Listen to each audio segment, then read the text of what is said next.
Curling kənardan baxanda elə bil ki, qış günü evdə süpürgə ilə təmizlik edənlərin olimpiya versiyasıdır. Biri daşı sürüşdürür, digərləri isə canla başla buzu süpürür. Sanki xalçanın altına toz yığırlar. Zarafatı bir yana qoysaq, ən qədim idman növlərindən biri olan curling hələ 16-cı əsrdə yaranıb. Zamanla bu idman növü Avropa ölkələrində, daha sonra isə bütün dünyada populyarlıq qazanıb. Curling ilk dəfə 1998-ci ildə Naganoda keçirilən qış olimpiya oyunlarının rəsmi proqramına daxil edilib.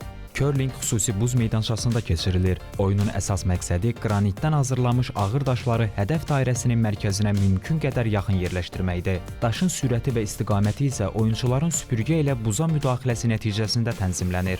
Hər komandada 4 idmançı yer alır. Komandanın kapitanı olan skip oyunun taktikasını müəyyənləşdirir. Digər oyunçular isə bu strategiyanı dəqiqliklə icra edirlər. Curlingdə hər zərbə əvvəlcədən hesablanır və bəzən oyunun taleyi bir daşdan asılı olur.